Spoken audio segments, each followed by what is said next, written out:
શ્રી વલ્લભાધીશ કી જય, ગિરિરાજ ધરણ કી જય, શ્યામ સુંદર શિયમની મહારાણી કી જય, શ્રી ગુસાઈજી પરમ દયાળ, શ્રી ગોકુલ કી જય, શ્રી દાવ દયાળ કી, શ્રી નવનીત પ્રિયા લાલ કી, अपने माथे बिराजता सेव्य स्वरूप की जय। बधाई वैष्णव ने जाजा करीन जय श्री कृष्ण, जय श्री कृष्ण। वर्षा ऋतु काले देव पोढ़ी 11, આપણામાં દેવ 4.5 મહિના પોઢે જ ને, મર્યાદા માર્ગની વાત। આપણામાં તો રોજ ઠાકોરજી જાગે ને રોજ પોઢે, રોજ અરોગે ને રોજ સ્નાન કરે, રોજ કીર્તન સાંભળે ને રોજ ચારી છે। આપણામાં યથા દેહે તથા દેવે। એના પેલા આજે બેંગન દસમી, બેંગન એટલે રીંગણ, રીંગણ દસમી, બેંગન દસમી, અને અહીંયા શું કે રવૈયા, રવૈયા કે જે કે આની ભાષા મને આવડતી નથી, આપણે રીંગણ કહીએ એટલે કે પાછા ડેટાઈ કે ને કરોઈ કે અહીંયા, પણ આપણી બેંગન દસમી અને રીંગણ દસમી। કાલે નિમી 11 પણ ખરી। આપણે તો નિયમ છે જ કે સેવા કરવી, સત્સંગ કરવો, સ્મરણ કરવું, આ પાઠ કરવા, કીર્તન કરવા, પણ મર્યાદા માર્ગમાં 4.5 મહિના બધા નિયમ લે કાંઈક ને કાંઈક।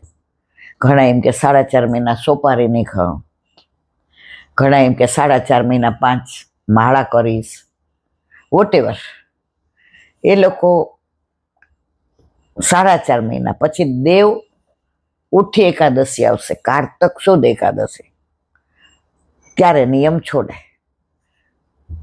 તો પુષ્ટિ માર્ગમાં 4.5 મહિના નિયમ કયો? લગભગ રીંગણ કોઈ નહીં દે, કારણ કે ઠાકોરજીને ધરાવાય ને। આ 4.5 મહિના 7 ઘરમાં રીંગણ ન ધરાય, પણ શ્રીજી બાવા 12 મહિના આરોગે। હવે એનું કારણ છે, વલ્લભ જગન્નાથપુરી ગયા, બધા બાળકો જગન્નાથપુરી, કારણ જગન્નાથ ભગવાનને વલ્લભ બહુ વાલા। જો ગોપીનાથજી જાતા, પુરુષોત્તમજી જાતા, ગુસાઈજી જાતા, આપણે બધી વાર્તાઓ વાંચી ગયા છે, આપણા એ 84-252 વાર્તા બધું કરેલું છે। તો વલ્લભ પધાર્યા ત્યાં,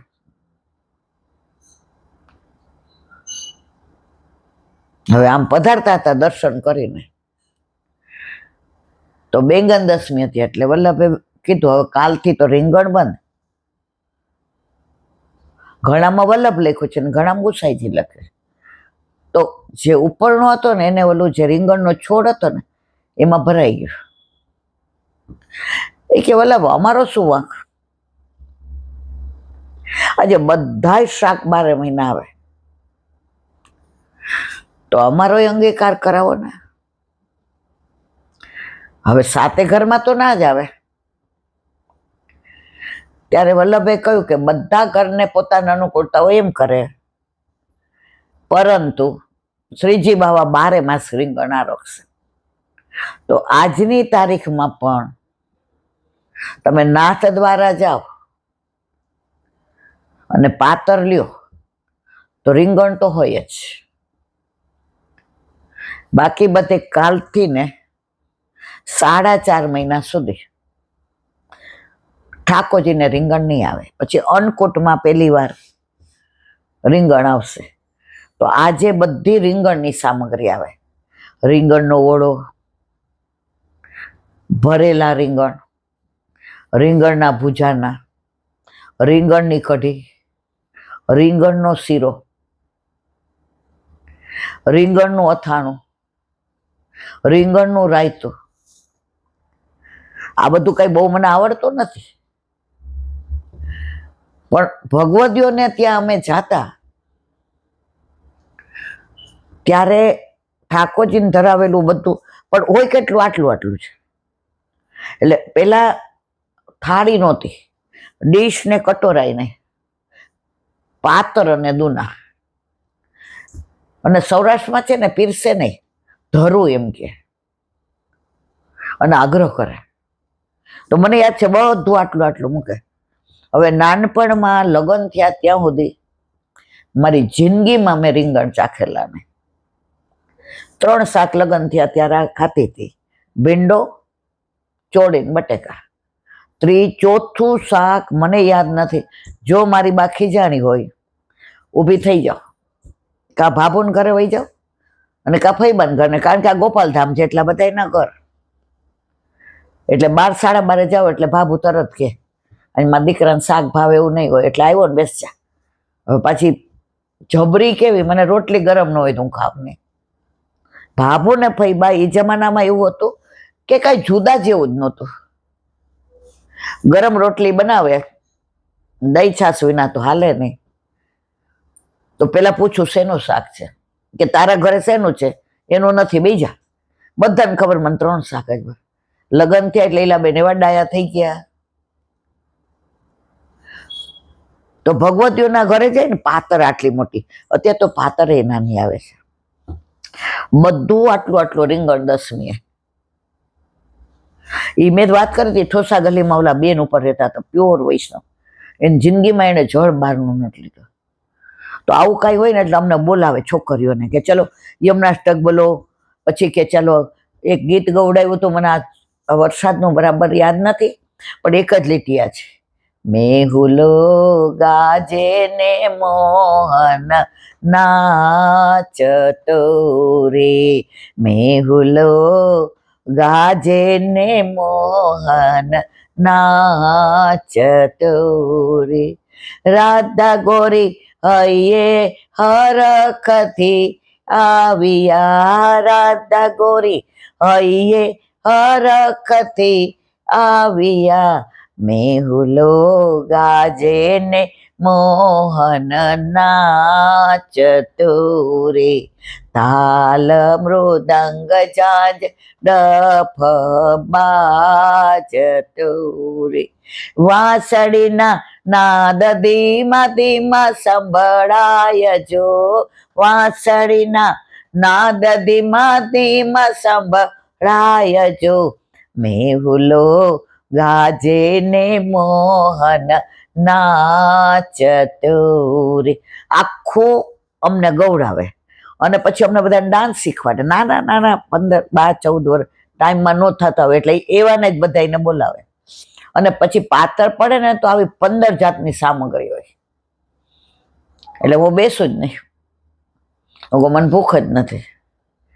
હવે માસીને ખબર, અમારે ભેગી બ્રાહ્મણની એક દીકરી આવતી રંજન, એને બોલાવતા એમાં આમ ભેગા જવા માંડ્યા. હવે અમારો મેળ પડી ગયો એટલે મહિનામાં 3-4 વાર માસીને ઘરે જવાનું અમારે. એટલે પછી કે તું બેસી જા, તને કાંઈ રીંગણનું નહીં આપું, બસ. હું કોના તમે પછી મારા પીરસ. અને નિયમ એવો કે તમે પાત્રમાં પીરસે ને એ ઠાકોરજીનું અધરામૃત હોય ને, તમારે એઠું ન મુકાય. હવે આવું બધું તો નાનપણથી શીખવાડેલું. એટલે જો પાત્ર પર બેસું પીરસે જ મારે ખાવું પડે ને, હેવી દાંડ ના, એટલે નહીં. પછી બિચારા કે તું હું પીરસવા આવું ત્યારે હાથ આડો દઈ દેજે, બસ. રીંગણના ટૂંક કરેલું ભજીયા જેવું શાક બનાવે, તમે જુઓ તો. હવે એને દીકરો પરણ્યો ને એની વહુ આવી એટલે માસીએ પીરસી લીધું, એટલે મેં હવે વાંધો નહીં. પછી અમને બોલાવડાવે, આ બધું શીખવાડ્યું છે ભગવદીઓ. એટલે આપણે બધા શું બોલીએ, ગિરાજ ધરણ કીજે, ના, અમને માસી શીખવાડ્યું હતું. એ કહી દો તારો અવાજ મોટો છે, બોલ ચાલ. દાન ઘાટી, માન ઘાટી, સાંકડી ખોર, અમલા દમલા, વૈષ્ણવ કે સંગ, વલ્લભ કે રંગ, આઈ જયો, ગિરિરાજ ધરણ કી જય. પછી એટલે પીરસાઈ ગયું એટલે હું બેઠી, મેં તો હવે વાંધો નહીં, મારી પાછળ જોઈ લીધી બરાબર. હવે દીકરાની વહુ પરણેલી આવેલી, એને ખબર રહી. એટલે એને પેલા છે ને એવું હતું કે નણંદ 4 વર્ષની હોય ને તો બેન કહેતા અને તમે કહેતા. સૌરાષ્ટ્રમાં આજે એ જ રિવાજ છે. એટલે હિન્દુબેનની થાળી ખાલી હવે હું તો આ બોલાવતી એટલે વચ્ચે બોલાય નહીં, એને આવીને થોડું થોડું પીરસી દીધું. હવે પાતર ઉપરથી ઊભું થવાય નહીં, ના ખવાય નહીં. હવે માસી સમજી ગયા કે આવડી આ ગાંડી બીજી વાર નહીં આવે, આને હવે ભારે કરી. મને કે સાંભળ, તું લઈ લે, પણ તારી પાત કેટલા ભગવદીઓ હોય એ કે તારી પાતર હું બેસ જઈશ. એટલે રંજન મારી બાજુ બેઠી હતી, તો મને કોને મારે? આવા ભગવદી એને આપણે એટલું ન ખવડાય, ખાઈ જાય છાનમાં નહીં, આંખો બંધ કરીને દહ પીધું એમ. હવે આપણે સૌથી નાના, બધા મોટા મોટા, એટલે આપણે તો ચાલુ, એટલે પેલા સખડી જ હોય, તો ડબકાવાળી કઢીને એવું બધું, એટલે પેલા થોડું લઈ લઈએ. પછી આ લોકો બધા શું કરે, જે આ નો ભાવે ને આવું એ બધું પેલા ખાઈ લે. લોલી રંજન મને કોની મારે? અને ખરેખર સોગંદથી કહું, એ મેં મોઢામાં મૂક્યું રાયતું ને ભૂજાના ને રીંગણનું શાક ને ભરેલું શાક ને રવૈયાનું પેલું બધું, તમે જુઓ, મને એમ થયું કે આ અફસોસ કે અત્યાર સુધી નહોતી ખાતી, કારણ ઠાકોરજીને ધરાવેલું હતું. તો આજની તારીખમાં પણ એ બાસી તો પહોંચી ગયા. જે વૈષ્ણવ સખડી ધરતા હોય અને 4.5 મહિના રીંગણ ન ધરે, એ આજે બધી જ રીંગણની સામગ્રી કરે. અને શ્રીનાથજીમાં આજે પણ 12 માસ રીંગણ આવે છે. હવે અકબર ને બિરબલનો એક પ્રસંગ છે રીંગણ બાબતમાં. અકબર ને બિરબલ બેઠા હતા, એક ખેડૂત આવ્યો મોટું પોટકું ભરીને, જહાં પા એ બેંગન કહા? જોયા તો આમ તાજા તરત તોડેલા ને કાંટા વાળા ને. અકબર કે ઓહો, બેગુન તો બેગુન, એ ઉર્દू ભાષામાં બેગુન કે. એટલે બીરબલ કે બેગુન की तो बात ही कुछ और है. બધા શાક કરતા જેનામાં 2 ગુણ વધુ હોય એને કહેવાય બેગુન. કે બિરબલ આજે તો એ કે આપણે આ બધા રીંગણનું શાક કરી દરબારીઓ તું ને આપણે બધા હારે લઈએ. બધા બેઠા, જેવું મોઢામાં બિરબલ, હા અરે અકબર કે આવો શાક આમ તે. એ કે મેં તો કહ્યું તો 2 ગુણ એટલે ગુણ વિનાનો, એટલે કે રીંગણ. અકબર કે ત્યાં તો તું એવું કહેતો હતો કે 2 ગુણ એટલે 2 ગુણ, અને હવે એવું કે મેં ત્યારે એવું જ કીધું હતું. તમે ઊંધું સમજ્યા, હવે તમારે લીધે અમારે ખાવું પડશે પીરસું એટલે. એટલે રાજા વાજા વાંદરાને કેમ હાચવા ને એ બિરબલ પાસે શીખવાનું.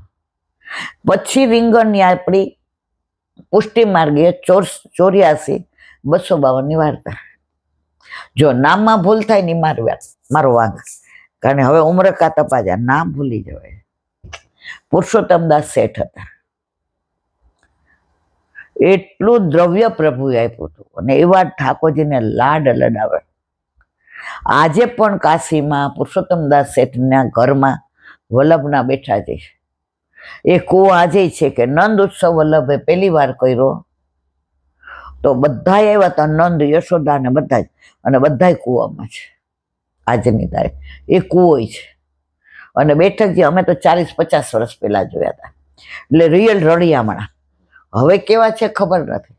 હમણાં જ કોક મને કહેતું હતું, ઈલાબેન તમે ગયા હતા કાશી, હવે તો આખો નરેન્દ્ર મોદી એટલું સરસ કરાવી નાખ્યું. મેં તો બધે નરેન્દ્ર મોદી સારું કરે અને પછી આ લોકો એમને બીજી રીતે ન ફાવે એટલે આવા જંતર મંતર ઉપર જાય ને આવા જૈનજી બધા મંડાઈ પડે. અને મેં કીધું ગમે એમ કરીને, પણ જ્યાં સુધી ઠાકોરજીની ઈચ્છા છે કે દેશનો વિકાસ કરવો જ અને યવનોથી દૂર રાખવા છે આ લોકોને, ત્યાં સુધી નરેન્દ્ર મોદીનો વાળ વાંકો કોઈ નહીં કરી શકે. અને નરેન્દ્ર મોદીને હિમાલયમાં જવું હશે ત્યારે કોઈ રોકી નહીં શકે. એ માણસે તો ધૂણી દખાવી છે, એને આગળ ઉલાળ નથી, પાછળ ધરાર નથી. કુટુંબમાં આટલા માણસો, એકને એને આગળ કર્યો છે, એકના ઘરે જાય છે, એકને આવવા દે છે. એને ક્યાં પૈસા જોઈએ છે? એનું ખાવાનું મેનુ તો જોજો તમે. નવરાત્રિમાં ખાલી જળ પીને કરે છે. કેવો ધાર્મિક માણસ છે, ભારતીય છે, સનાતની છે, દેશ માટે ભેખ ધરી લીધી છે, અને તોય લોકો રગડાય. અને ભણેલા ગણેલા પાછા મંડાઈ પડે. જો જે સારું કાર્ય કરતા હોય ને એને આનો ભોગ બનવો જ પડે. ઠાકોરજીને સ્વયંતકમણીના ચોર બનાવી દીધા હતા, તો આ ચા વાળાને તો આવું કરે એમાં કઈ ફેર છે મારા વાલા? મને તેમ થાય કે આપણે ઘરમાં હારી રસોઈ શાક કર્યું હોય ને બધા વખાણ કરે ને એક જણ એમ કે ને કે સેજ મીઠું વધુ હતું, તો આપણો આખો દી જીવ બળે કે જો તો આણે મને કેવું કીધું. બીજાને એને પૂછીએ જ નહીં. તો આને તો આખી દુનિયા કેટલી ગાળો દે છે, કેટલી ગાળો દે છે. આમના પરથી એ શીખવાનું. ગમે એટલું પાછળથી લોકો બોલે, જો તમારું ધ્યેય સાચું છે, જો તમારી મંજિલ બરાબર છે, જો તમારી દેશ તરફની નિષ્ઠા છે, જો તમે ભારતીય છો, જો તમે સનાતની છો, તો તમારે કોઈનાથી ડરવાની જરૂર નથી. કારણ કે ઠાકોરજી કે છે કે પરીક્ષા તો થાય, તારે પરીક્ષાથી નહીં ડરવાનું, પેપર તો મારે જોવાના છે ને. વાત એટલે ભૂલમાં આડા રવાડે ચડી ગઈ કે હમણાં 2-4 જણા મળવા આવ્યા, એમાં 2 યુવાનીઓ હતા, જોઈ લાંટી આમ તેમ. મેં કીધું તે આ જોયું? ખાલી કલ્પના કર 2014 પહેલાના દેશની દશા કેવી હતી. મેં કીધું ઓલા મનમોહનસિંહ બિચારા વયા ગયા, મૂંગા જ વયા ગયા, બોલી જ ન હોય કા. વંશ વારસો ભોગવતું હતું બધું ગાંધી પરિવાર. દેશે કેમ જાકારો આપ્યો? આજે ઓલી મમતા બધા યવનોને કાખમાં લઈને ફરતી હતી, કેમ બધા ગયા? આખો દેશ ગાંડો મોદીને છૂટે છે. આ બધામાં આપણા દેશમાં કાવતરા કરવામાં આવે છે ને, તો હવે લોકો સમજી ગયા કે યુવાનીઓને સાથે લેશું ને તો આ દેશને આપણા વશમાં કરી શકશો. ઘરડાવથી કાંઈ નહીં થાય. એટલે હવે આ લોકોએ નવો આઈડિયા કર્યો છે અને એમાં આપણે ભણેલા ગણેલા આવી જઈએ છીએ. મને કે આંટી તમારી વાત તો સાચી છે. મેં તો 2014 પહેલાનું અમદાવાદ જો, ગુજરાત જો, કાશી જો, રામ જન્મભૂમિ. મેં કીધું ગાંડા, આ 370 કલમ કોની ત્રેવડ હતી? મને કે આંટી તમે કેટલું ભણેલા? મેં તો 0.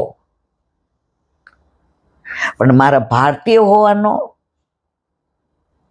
સનાતી હોવાનું મને ગૌરવ છે.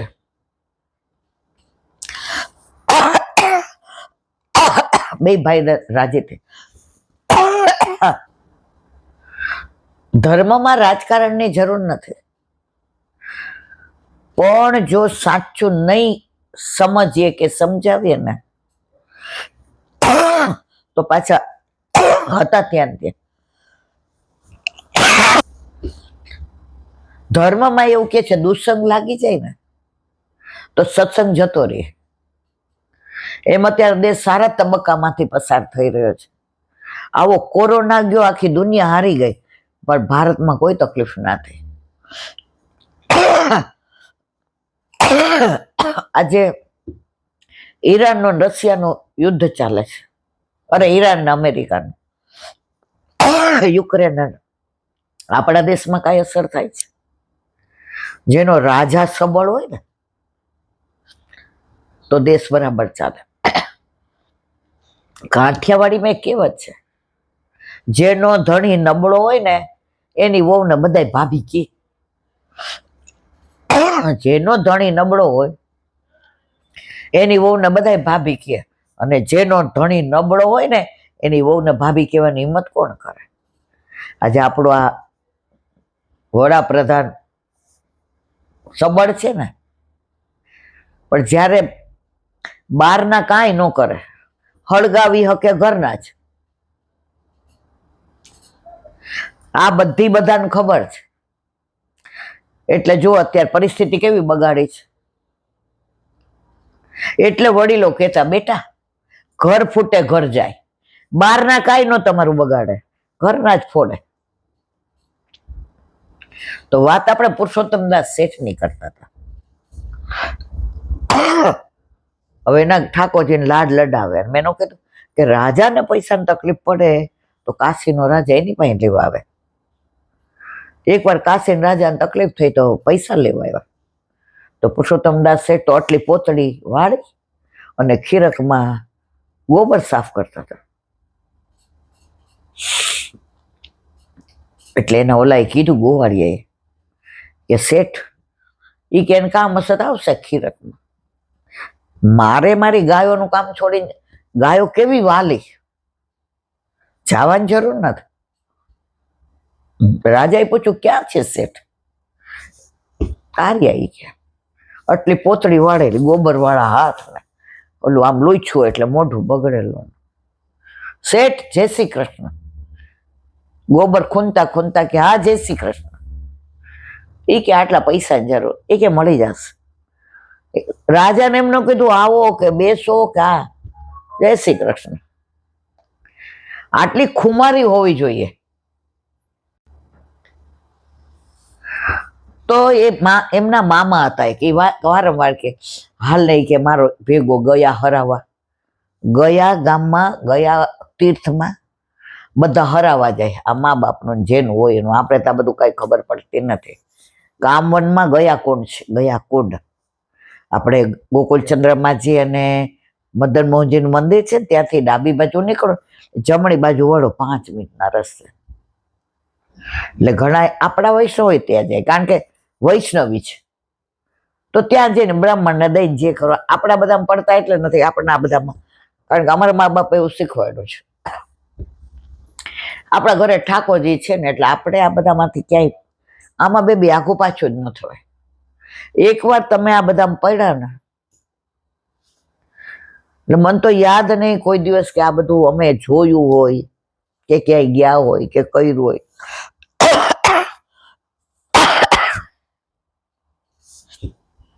તો ત્યાં ગયા કોણ છે? તો આને શું કહ્યું કે તું મારી ભેગો ગયા તીર્થ હરાવા. હવે આ તો અન્યાશ્રય કરે ને. હવે મામાને કેટલાક બહાના હતા. એક દી દાંત ચડી કે હાલો તમારું ગાડું જુદું મારું ગાડું જુદું. એ કે હાલ ને આપણે ભેગ. એ કે ના.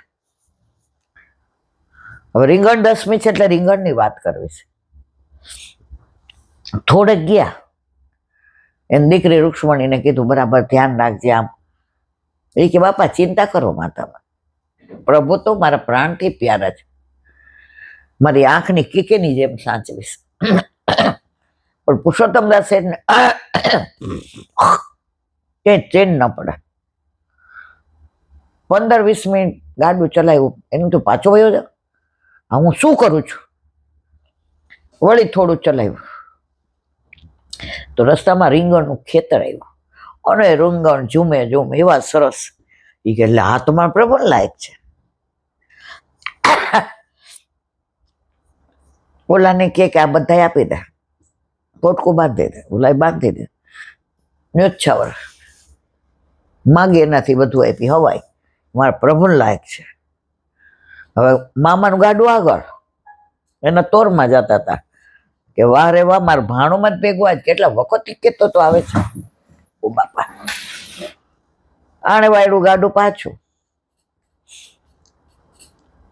વિચાર કર્યો કે સમય તો થઈ ગયો લાગે છે,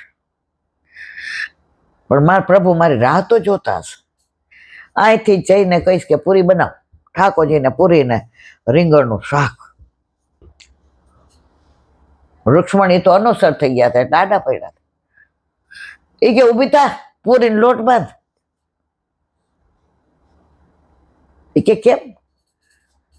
એ કે બાવા લઈને આવે છે મારા માટે રીંગણ. એ કે ગોયા ગયા છે મારા વાલા મામાની ભેગા. એ કે ખબર તો છે. એ કે તું હું કહું એમ કર, રીંગણ આવવામાં જ છે, તું પૂરીને લોટ બાંધ. પ્રભુની આજ્ઞા સેવા કૃતિ ગુરુ રાજ્ઞા બાદ નંબારી છે. લોટ બાંધો, ત્યાં ગાડું આવીને ભર્યું. એ કે બેટા આ રીંગણ લઈ લ્યો. ખાસા કર્યા ને પુરુષોત્તમદાસ શેઠ કે તું પૂરી ઉતાર, હું આ ટૂંક કરી દો. મસ્ત બનાવ્યું રીંગણનું શાક અને પ્રભુ આરોગ્ય લીધું તો તોય કે હા સુગંધ, કારણ કે જો એક તો અન્યાશ્રય નો થયો, ગયા નહીં. અને વેંગણ દસમી હતી એ દિવસે કે મારા પ્રભુને વેંગણનું શાક ને ભજીયા ને રાયતો ને પ્રભુ પ્રેમથી આરોગ્યા, કારણ કે આવતીકાલથી તો પ્રભુને આરોગવાનું નહીં. અને એટલા પ્રસન્નતાથી બાબા મને ખબર હતી તમે ગયા જવાના નથી ને પાછા આવ્યા. એ દિવસ હતો વેંગણ દસમી. ઘણી વાતો પુષ્ટિ માર્ગમાં છે ને રસ જ ભર્યો છે. જો આજે માનો કે મારી પાસે કોઈ જ્ઞાન નથી, આજે આપણને કઈ આ બધું આવડે, પણ આ બધી વાર્તાઓ વાંચી હોય, બાળકોના વચનામૃત સાંભળ્યા હોય, કોઈ શાસ્ત્રી જે કાંઈ પ્રસંગ કીધા હોય કે આપણે ભક્ત માલ વાંચ્યું હોય, એમાંથી રંચક જે યાદ રહી અહીંયા પીરશું છે. બાકી શાસ્ત્રીજીને બાળકોને ક્યાં ક્યાં ભણવા ગયા હોય ને કાશીને, આપણે તો આમ સામે આવે તો ઉભાઈ ન રહી શકીએ, કારણ કે આપણી પાસે ક્યાં એવું જ્ઞાન છે. પણ આપણે વલ્લભના વાલા છીએ. તો એવી વેંગણ દસમી આજે, કાલથી ને હવે રીંગણા બંધ. કાઠિયાવાડમાં રીંગણા કહીએ, અહીંયા વંતાક. જો મેં કીધું સારું કાંઈક વંતાક કે એવું જ બધું કહે છે, વંતાક ને રવૈયા ને ડેટા. આપણે તો રીંગણ એટલે રીંગણ. અહીંયા તુરિયા કે, આપણે ઘીસોડા કહીએ. અરે ઘણી ભાષામાં શરૂઆતમાં તો આ રેવા આવ્યા તો આપણે તો એમાં પહેલે જ દિવસે અહીં ભાડે રેવા ગયા. ઓલા ગંગાબેન બાજુમાં રહેતા હતા, તો આવીને કે થોડી ખોણ લાવી ને, બહુ વરસાદ પડ્યો, રહેવાનું રહી ગયું, તાર બાપાને ચા પીવી. મેં કીધું અમારે ક્યાં ગાય ભેંસ છે તો ખોણ હોય? હાય તમારે ઘરે ખોણ નહીં? પછી સામે સાહેબે, ઓઝા સાહેબે કીધું, ઈલાબેન ખાંડ માંગે છે. મેં તો ખોણ કે. હવે આપણી ભાષા જે બુકમાં લખી હોય એમાં ખાંડ જ લખી હોય, ક્યાંય ખોણ ન લખી હોય. પછી કે બોઘરાથી અહીંયા વાળી રાખજે. મેં કીધું આ બોઘરની તો ગાય દોવામાં હોય, સાંવેડો એને બોઘરો. હવે આવી શરૂઆતમાં તો શરૂઆતમાં તો 2-3 મહિના હું મૂંઝાઈ જ ગઈ હતી, અડધી નહોતું સમજાતું. આ તો આનંદની વાત છે. કેવાનો આશય પુષ્ટિ માર્ગમાં રસ સિવાય બીજું કાંઈ નથી, પણ લેતા આવડવો જોઈએ. ઘણા શું કરે, કેરી રસથી ભરપૂર હોય, સુંદર હોય, કેસર હોય, તલાલા ગીરની. હવે ખાતા ન આવડે ને એટલે ઘોડા વિના આમ કરીને તો નીચેથી ને ફાટે, કપડાય બગડે, ગોટલું પડી જાય, રસ આવે નહીં અને રસાભાસ થઈ જાય. એમાં આ રસ એવો છે, બરાબર ઘોળો ને ત્યાં સુધી ઉપરનો ડીટીઓ ન કઢાય, નહીં તો બધો રસ બહાર નીકળી જાય.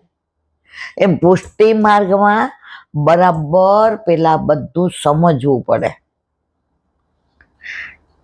નહીં તો રસાભાસ થતા વાર ન લાગે. બોલો વલ્લભાધીશ. ભાગવત ભગવાન કી જય. પૂજ્ય જીજીના યુગલ ચરણારવિંદમાં દંડવત પ્રણામ. દસમ સ્કંદ રીંગણ લીલા માખણ ચોરી. આ 3 શબ્દો કયા? કૌતિકાવિષ્ટ, રસાવિષ્ટ અને કામાવિષ્ટ. આ 3 શબ્દો ઉપર શ્રી મહાપ્રભુ જે 3 શબ્દો વાપર્યા, ગોપિકાઓ દોડતી આવી, કારણ કે તેમને કૌતુક થયું હતું. જો બાર કઈક હમણાં કોક આવી નહીં કે જો અહીંયા આમ થયું, કૌતુક કરતા બધા દોડતા જાય. બીજી કેટલીક ગોપીઓ દોડતી ગોવિંદજીને જોવા આવેલી, કારણ કે કેટલાક વખતથી તેમના અંતઃકરણમાં ગોવિંદજીને નિરખવાની કામના હતી. ત્રીજા પ્રકારની ગોપીઓનું મંડળ દોડતું આવ્યું, કારણ કે આ દર્શનમાં તેમને રસ પડતો હતો. કૌતુકાવિષ્ટ, કામવિષ્ટ અને રસાવિષ્ટ 3 પ્રકારના ભક્તો આવીને ભગવાનની મધુરી બાળ લીલાઓને જુએ છે. ગોવિંદજી હવે વધારે મોટા થયા, 2 વર્ષના થયા. મોટો સાપ આવીને પડ્યો હોય તે જોઈને તેઓ યશોદા માને કહે, મૈયા આ દોરડું પકડી લો. જ્યાં એને પકડવા જાય ત્યાં યશોદાજીને ચિંતા થાય છે કે મારો લાલો હજી સમજતો જ નથી.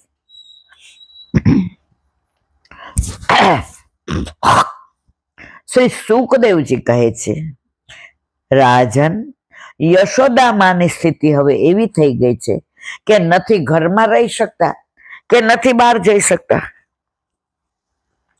આ પ્રમાણે યશોદામાં મધ્યસ્થ ભાગ સ્થિર થયો છે. ગોવિંદજી વિચાર કરે છે કે માના હૃદયનું એવું આકર્ષણ કરવું કે માને ઘરબાર જ યાદ આવે નહીં. એમનું મન માયામાં જતું હોય તો મારામાંથી વારંવાર છટકી જાય ને. ચિત્ત ચોર અને માખણ ચોર મોહનજીએ હવે એવી લીલા કરવાની ઈચ્છા કરી કે જેથી ભક્તનું મન કદું પાછું સંસારમાં જાય નહીં.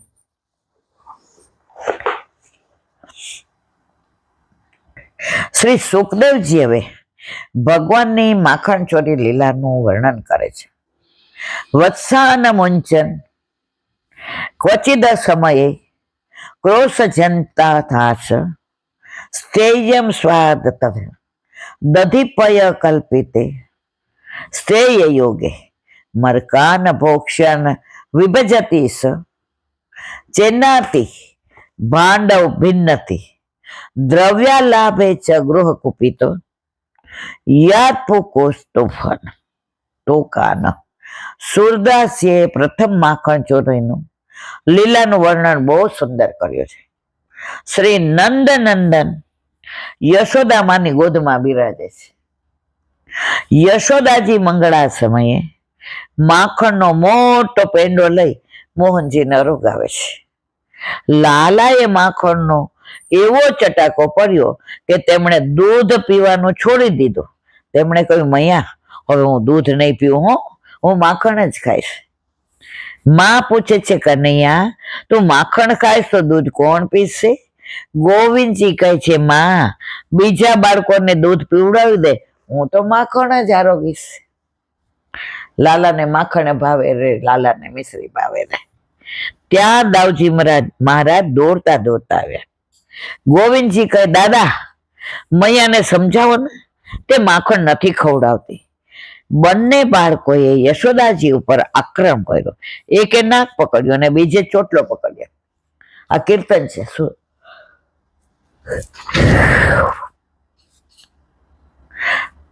નાકનું નકવેશ્વર મોતી લઈ એક જણ ખેંચે છે અને કહે છે, મૈયા માખણ દે, માખણ દે. ત્યાં બીજો ચોટલો પકડીને ખેંચે ને કહે, મૈયા માખણ આપ, માખણ આપ. યશોદાજીનું મુખ જાણે ઝૂલો બની ગયું. એક આ બાજુ ખેંચે, એક આ બાજુ ખેંચે. યશોદામાને એટલો બધો પ્રેમ આવ્યો કે બંનેને ગોદમાં લઈ લીધા. રોહિણીજી દોડતા દોડતા માખણ લઈ આવ્યા. એક માખણનો પેંડો શ્યામના ખવડાવ્યો અને બીજો રામને. પણ છોટે સરકારને ભારે લોભ લાગ્યો કે આટલે કઈ મજા ન આવી. તેઓ કેવા લાગ્યા, મૈયા ઓર દે ને, થોડા ઓર દે. મૈયા અગાઉ જોયેલી વાત ભૂલી ગયા હતા કે લાલાએ નાના એવા પેટમાં સાગર બતાવેલો. યશોદાજીને થાય છે, મારા કાનાનું પેટ નાનું છે અને લાલો વધારે માખણ ખાય છે. દાવ કરતા ક્યાંક એને પેટમાં દુખશે તો, ક્યાંક એને પચશે નહીં તો. એટલે કે છે લાલો વધારે માખણ ખાય તો તેને પચે નહીં. એટલે કહે છે, હું તને હવે વધારે માખણ નહીં આપું. શ્યામજી બલરામજીને ઈશારો કહે, દાદા તે નહીં આપે તો ઘર આપણા બાપનું છે. સીધી રીતે આપે તો ખાવામાં મજા નથી આવતી, ચોરીને ખાવામાં ઓર મજા આવે. યશોદામાં ઘરના કામકાજમાં લાગ્યા. તાજું વલોવેલું સુંદર મજાનું માખણ એક માટીની ગોરસીમાં મૂક્યું. તે જોઈને શ્યામજીના મુખમાં ક્યારનું પાણી આવે છે. ક્યારે માતા આઘા પાછા થાય માખણ હું ખાઈ જાઉં. માતાજી આઘા પાછા થયા. લાલાજી ચારે બાજુ ભયભીત નેત્રથી જોવે છે. આખી દુનિયાને ભય પમાડવા વાળો કેવી લીલા કરે. પછી પોતાની કામડીથી પેલી ગોળી ઢાંકી દીધી એટલે ખબર ન પડે ને. નંદ ભવનમાં એક મણિકોઠો છે, તેમાં ચારે બાજુ કાચ ચડેલા. આજે પણ પ્રાચીન સમયના મંદિરોમાં આવા મણિકોઠા હોય છે. શ્રી ઠાકોરજીના સૈયા મંદિરમાં તો કાચ હોય, પરંતુ પ્રાચીન સમયમાં મણિકોઠામાં પણ કાચથી જડાયેલા રહેતા હતા. બહુ પ્રાચીન મંદિરો હોય ને એમાં આ બધું હોય. મને એમ છે કે અમે એકવાર પોરબંદર ગયા હતા, તો આ જેનો બંગલો હતો ને, મહારાજ નિવાસ જેમાં રહેતા હતા, એમનો જે હવેલીના અંદર જોયું હોય ને તો બધે મણિકોઠા કાચ ને બધું એકદમ સરસ હવેલી.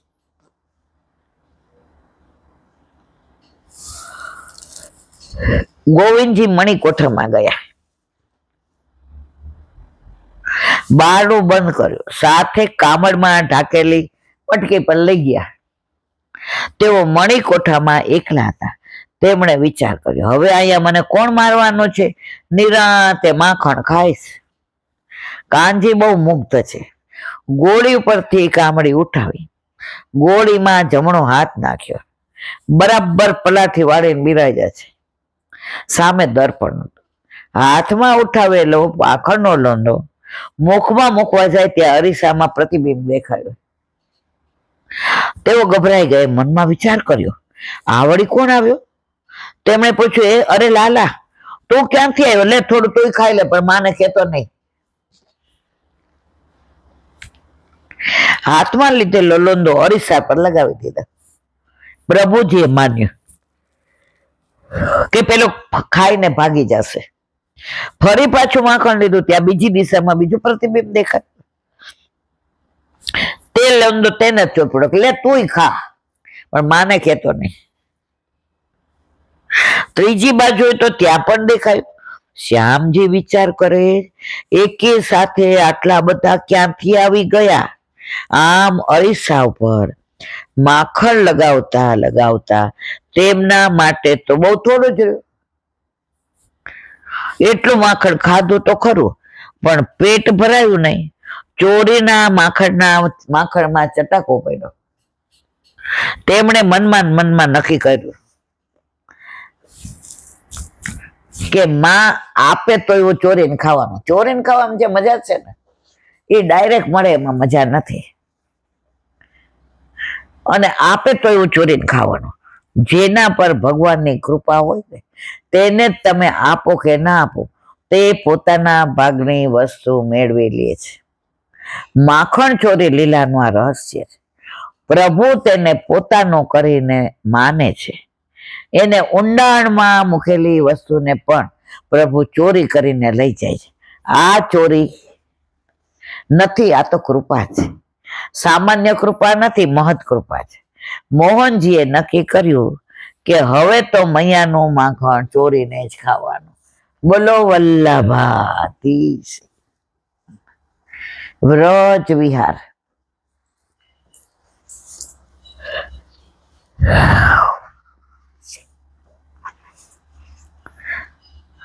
એક ભગવદીયનો પરિચય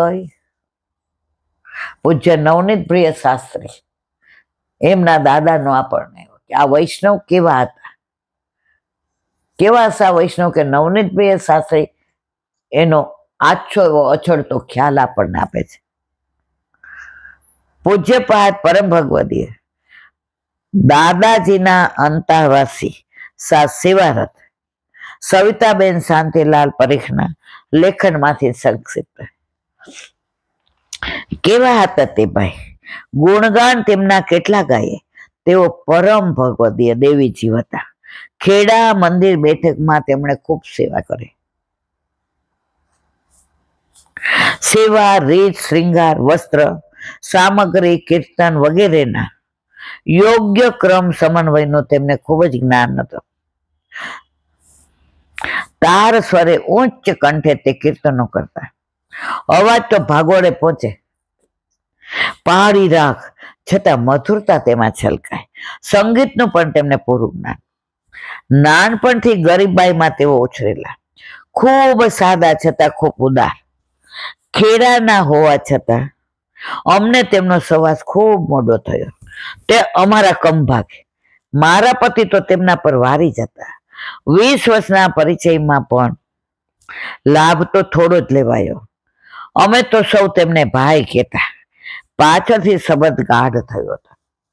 તેમના જેવી પુષ્ટિ ભક્તિ વાળી શ્રી ભાગવત કથા કરનાર ગુજરાતમાં કોઈ નહીં. શરૂઆતમાં 7 દિવસની સપ્તાહ કરતા, પાછળથી તો ભાગવત વૃત્તિ છોડી દીધી. પછી તો કથા મહિનો, 1.5 મહિનો, 2 મહિના ચાલે. આપણે ગૌશાળામાં કેટલી ચાલી, અને તોય પાના તો વાંચ્યા હો જ, બાકી જ રાખ્યું. કથામાં સૌ પ્રથમ તેઓ ભાગવતજીનું પૂજન કરે. નિરંજન વખતે નીચે ઉતરીને ઊભા રહે. મુખ્ય કોઈ વ્યક્તિ મનોરથી વ્યાસ પૂજન કરે. પછી કથા આરંભ થાય.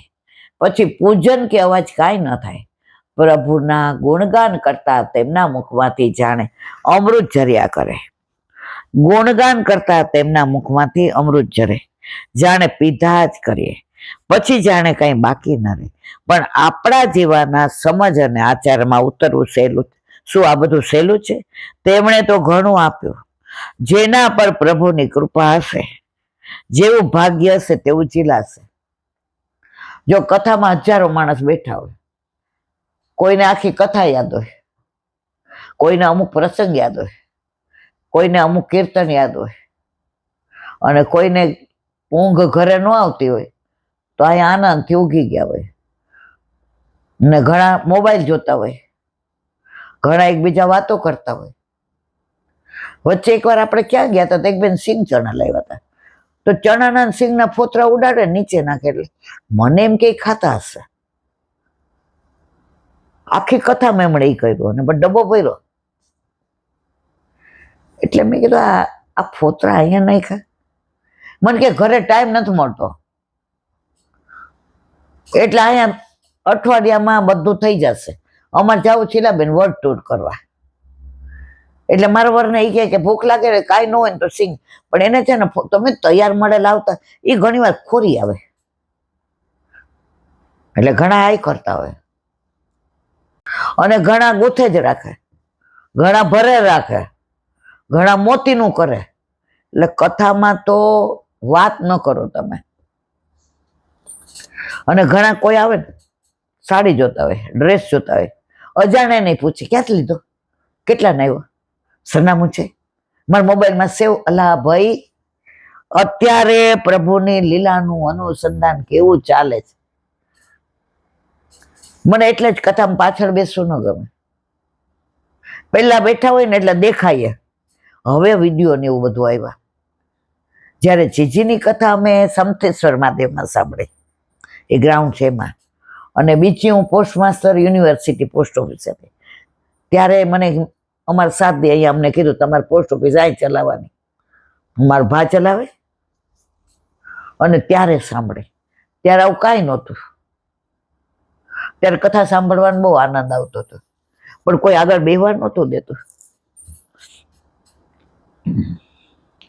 ખેડા મંદિરે ગોપી ગીત પ્રસંગે જયતી તે અધિકમ કરતા જ ભાઈ તો તલ્લીન થઈ ગયા. ધ્રુસકે ધ્રુસકે રડતા જાય ને કથા કરતા જાય. છેવટે કથા બંધ કરવી પડી. નવસારી કથામાં પણ કંસવદ પછી નંદરાયજીને ગોકુળ પાછા જવાનું કહ્યું. તબે રે નંદજી ગોકુળ સંચરો રે, ઉતરવા યમુનાજીની ધાર જો, મારી બાને નહીં હોય ગોઠતું રે, તમે રે નંદજી ગોકુળ સંચ. કેતા તો આ દશા થયેલી, વીર વ્યાકુળતા થઈ રહી. બીજે દિવસે પણ યશોદાનંદજીને પૂછવાની વાત હતી. યશોદાજી પૂછે પીયુને પ્રેમથી રે, કુંવરને ક્યાં મૂકીને આવ્યા જો, મુખમાંથી બોલે પણ બોલાય નહીં રે, પૂછે પીયુને પ્રેમથી યશોદા. પુનઃ એ જ વ્યાકુળ થાય, જાતે પોતે જોતા કે અનુભવતા હોય. દિવસો સુધી આ કથાની અસર રહે. આવા તાત્સી કથાકાર ક્યાંય આપણને મળે નહીં. મનમાં છે તે વાણીમાં નથી આવતો. શું લખું? હા, ગોકુલ કે રાજા, તેમના મુખમાં વીરવ્યાથી ગુંજતું જોઈએ. દેહ દૂર છતાં મન તો ત્યાં જ હોય. ઉમરગામમાં મહાદેવ લીલામાં શ્રી નંદ મહોત્સવ વખતે મહાદેવના વેશમાં મેં જોગી જસ ગાયા રે બાલા, મેં જોગી જસ ગાયા. ગાતા 2 કલાક આવેશમાં અદ્ભુત રીતે ભાઈ નાચેલા.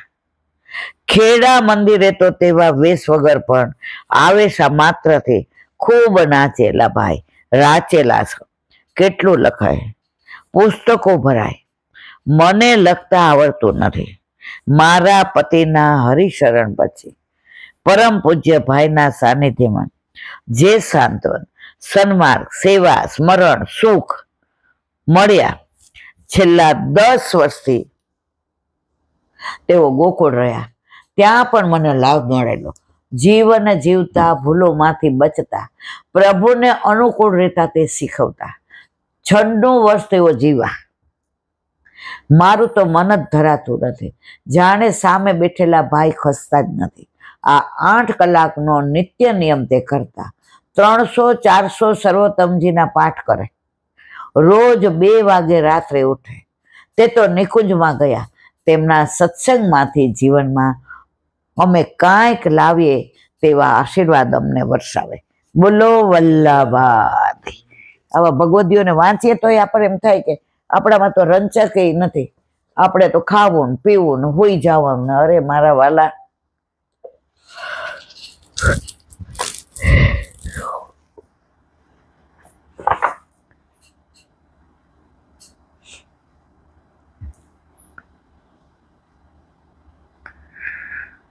મધુરાષ્ટક યમુના મધુરા. યમુનાજીનું ધ્યાન. ઓમ શ્યામામ ભોજ નેત્રામ સગન ધન રુચિમ રત્ન મંજીર ગુજત કાંચી કે પુરયુક્તામ કનકમણિમયે બિભ્રતે કુંડલે દ્વે ભાજત્રી નીલવરતા સ્ફુરદમ ચલદ્વાર ભારા મનોજ્ઞામ ધ્યાયન માર્તેંડ પુત્રી તનુ કિરણ ચયોત દીપ ભારાભિરામા. અર્થાત જે શ્યામ વર્ણના અને 16 વર્ષની અવસ્થાવાળા કોણ? યમુનાજી. તેમના નેત્ર ખીલેલા કમળની શોભાને છીનવી લે છે. મેઘના સમાન જેમને નીલ કાંતિ છે. રત્નોથી બનેલ જણકાર કરતા નુપુર અને જણકારથી કરધની હાથનો અવાજ અને કેયુર વગેરે આભૂષણ પહેરેલા છે. તેમના કાનોમાં સોના અને મણિઓના કુંડલ છે. ચમકતી લીલી સાડી પર ગુંજા મુક્તાના હાર પહેરી ખૂબ જ સુંદર દેખાય છે. તેમના શરીરની આભા સળગતી પેટાવેલ દીપમાળાના સમાન છે. તે સૂર્યનંદિની યમુનાજીનું હું ધ્યાન ધરું છું. યમુનાષ્ટપદી. નમો દેવી યમને, નમો દેવી યમને. વ્રજપ્રિય શ્રી કૃષ્ણના તુર્યપ્રિય શ્રી યમુના મહારાણીજીનું નિત્ય લીલા વિહાર છે. તેની ભાવનામાં નીરજ છે. સ્વભક્તોના સઘળા સંતા પરીને તેમને પણ ભગવત લીલાના આનંદના અનુભવ સ્વકૃપાથી દે છે. લીલા મહિમા જ્ઞાનપૂર્વક તેમને માત્ર દીનતાથી નમન થાય. પુષ્ટિ ભક્તિ સમૃદ્ધિ ક્યાંથી કૃપા બનાવે. ભગવત લીલા રસનાનુભવ દર્શન અને નિકટની વાત શ્રી યમુનાજીની કૃપાથી પ્રદાન કરે. આ અષ્ટકમાં તેઓ અભિલાષ વ્યક્ત કરે છે. આખું યમુના અષ્ટપદી જે ગુસાઈજીએ લખેલું. બોલો વલ્લભા દયારામભાઈ ના ચંદ્રાવલા.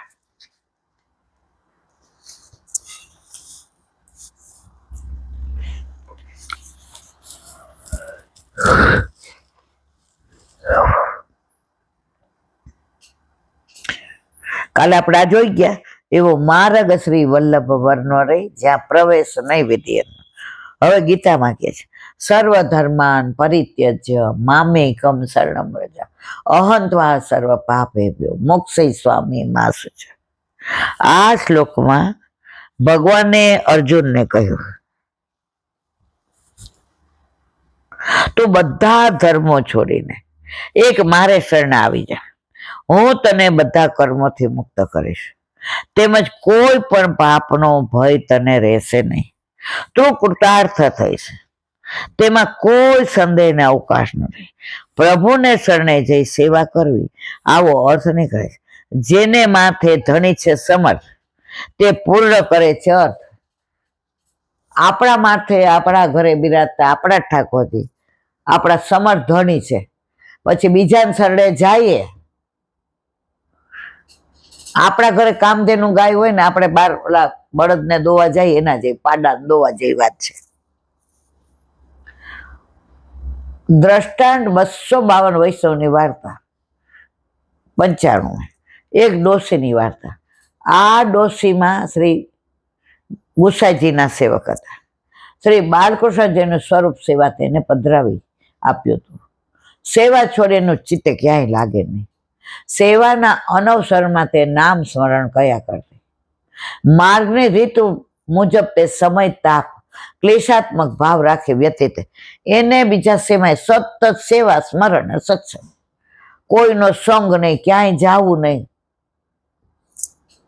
એક દિવસ આ ડોશીનું મૃત્યુ આવ્યું તો તેને પાછી કાઢ્યું, હજી વાર છે, જા હમણાં નહીં આવું. સાક્ષાત મૃત્યુનો પણ જેને ડર નથી તેને મન કર્મ વચન પ્રભુમાં લીન જ હતો, તેથી કાળ જોઈને પાછો ચાલ્યો જતો. આવી રીતે 8 વાર તેણે મૃત્યુને પાછું બોલ્યો. તેથી ધર્મરાજા પાસે ફરિયાદ થઈ કે અમારા વશમાં નથી. જ્યારે જઈએ ત્યારે ડોશી સેવામાં તલ્લીન હોય છે અને અમને દૂરથી જોઈને હાથના ઈશારત પાછા કાઢી મૂકે છે. સેવામાં હોય ને એટલું સામર્થ્ય છે, પણ સેવામાં ખરેખર હોય તે આપણે સેવા કરતા હોય ને ચિત્ત અમેરિકા પહોંચી જાય ને ઓલા બાજુવાળાએ આવું કીધું, તું હવે મારા ઠાકોરજી કે તો તારો મારો મેળ ન પડે. હું સતત તારી પાસે તારા માટે રહું છું અને તું સંસાર માટે મારે છે.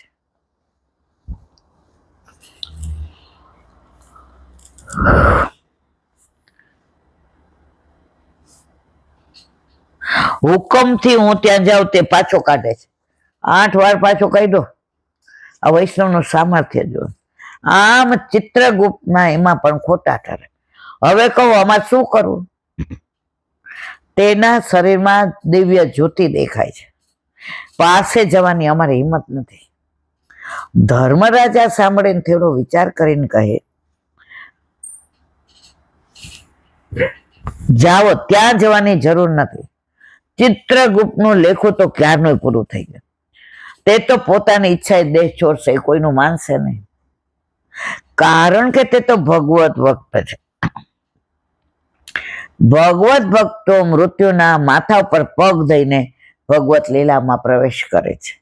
માટે આમાં મારું તારું કે વિષ્ણુદૂતનું પણ કાંઈ ચાલે એમ નથી. જો વૈષ્ણવ આગળ હથિયાર રેઠા પડી ગયા.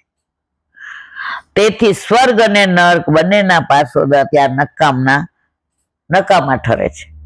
બુરા કર્મ કર્યા જ નથી જેથી તેને યમરાજ પાસે જવું પડે. સ્વર્ગમાં જવા માટેનો પણ કોઈ કર્મો કર્યા નથી. જો તમે પુણ્ય કરો ને તો સ્વર્ગમાં જવું પડે અને પાપ કરો તો નર્કમાં. આપણા વલ્લભે કહ્યું તું સેવા સ્મરણ સત્સંગ કર, તારે નથી સ્વર્ગમાં જવાનું કે નથી નરકમાં, તારે તો ગોલોકમાં જવાનું.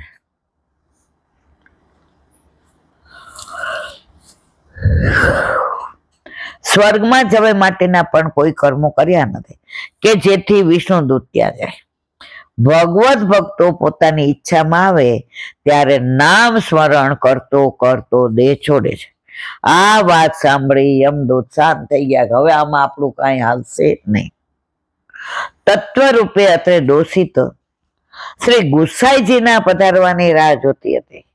જ્યારે ગુસાઈજી પધાર્યા ત્યારે પોતાના ઠાકોરજી પધરાવીને ગુસાઈજી પાસે આવીને વિનંતી કરે છે, રાજ, આ દેહ એટલા માટે ટકાવી રાખ્યો છે. હું આપણે ઠાકોરજી પધરાવી દઉં પછી મારે અત્રે કાંઈ કામ હવે બાકી રહેતું નથી. તેણે ઠાકોરજી પધરાવી દીધા.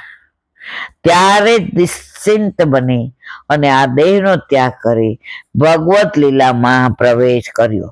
ભગવત ભક્ત પોતે તો તારે છે પણ બીજાને પણ તારે છે. પોતે તરે છે પણ બીજાને પણ તારે છે.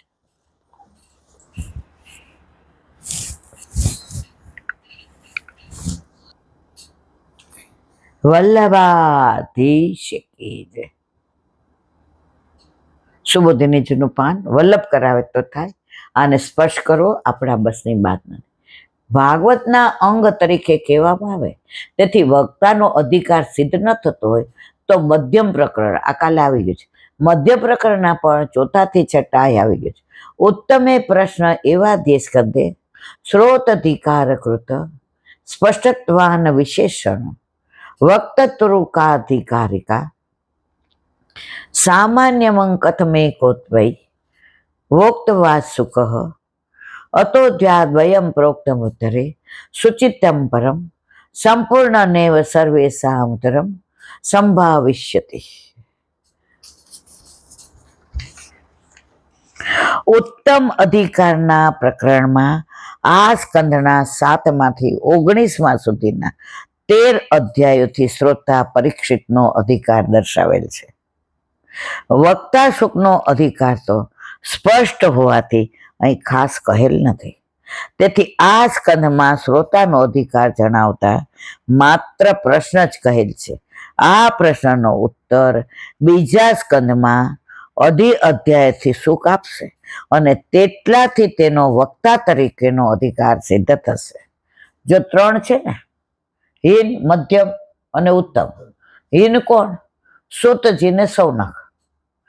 મધ્યમ કોણ? નારદજી અને વ્યાસજી. અને ઉત્તમ કોણ? પરીક્ષિત અને સુખદેવજી.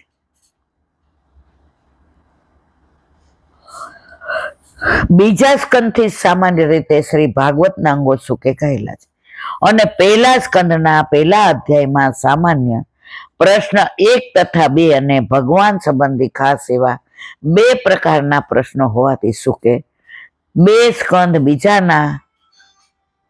બીજા અને ત્રીજા અધ્યાયથી ઉત્તર આપેલા છે. પરંતુ આ અધ્યાયોથી ટૂંકાણથી માત્ર ઉત્તર સૂચવેલા છે. વાસ્તવિક સંપૂર્ણ ભાગવતી સર્વ પ્રશ્નોના ઉત્તર થાય છે. શ્રી ભાગવતનો બોધ કરતા આરંભમાં બીજા સ્કંદથી શ્રી સુકે તેના અંગો કહેલા છે અને તેનો વક્તા તરીકેનો અધિકાર પણ શ્રી ભાગવતનો અંગ હોવાથી પહેલા 2 અધ્યાયોથી કહેલ છે. બધું ભાગવત પહેલા સ્કંદના પહેલા અધ્યાયમાં જણાવેલ પ્રશ્નોના ઉત્તર રૂપે છે. તેથી તે અધ્યાય આખા ભાગવતનો પ્રશ્ન અધ્યાય કહેવાય. બોલો વલ્લભાધીશ. શ્રીમદ ભાગવત गुरुदेव चंद्र सूरदास जी के द्वार पे मेरा दंडवत प्रणाम. सुरभि कुंड पे परमानंदास जी के द्वार पे मेरा दंडवत प्रणाम. जमुनावता पे संकर्षण कुंड पे कुंभन दास जी के द्वार पे मेरा दंडवत प्रणाम. बिरछू कुंड पे कृष्णदास जी के द्वार पे मेरा दंडवत प्रणाम. कदम खंडी पे गोविंद स्वामी के द्वार पे मेरा दंडवत प्रणाम. अप्सरा कुंड पे चित्त स्वामी के द्वार पे मेरा दंडवत प्रणाम. मानसी गंगा पे नंददास जी के द्वार पे मेरा दंडवत प्रणाम. रुद्र कुंड पे छत्रपुत दास जी के द्वार पे मेरा दंडवत प्रणाम. વ્રજ વિલાસ વ્રજની ગોપિકાઓને મારા દંડવત પ્રણામ. હે વલ્લભ, સવારથી અત્યાર સુધી સેવા, સ્મરણ, સત્સંગ જે પણ તે કરાવ્યું તે તારા ચરણારવિંદમાં સમર્પણ કરું છું. ભૂલ અપરાધ થઈ હોય તો ક્ષમા કરશો. બોલો વલ્લભાધીશ કી જય.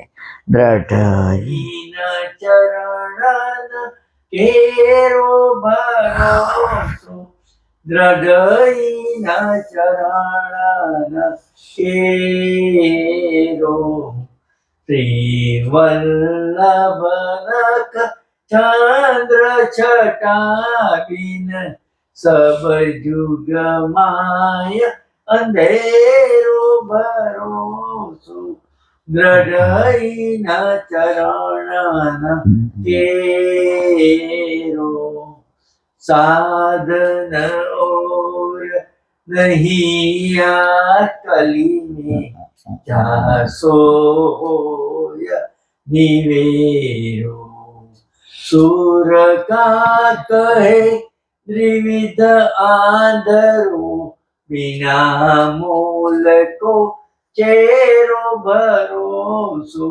દ્રઢઈના ચરણ દ્રઢઈના ચરણ દ્રઢઈના ચરણ કેરો. શ્રી વલ્લભાધીશ કી જય. આજનો આ સત્સંગ મારા વલ્લભના ચરણારવિંદમાં સમર્પણ કરું છું. ભૂલ અપરાધ થઈ હોય તો ક્ષમા કરશો. આ મારા વલ્લભની વાણી અને ભૂલો એ મારી. બોલો વલ્લભાધીશ કી જય. ગૌ માતા કી જય. ગૌ માતા કી જય. ગૌ માતા કી જય. બધાય વૈષ્ણવને જાજા કરી જય શ્રી કૃષ્ણ. જય શ્રી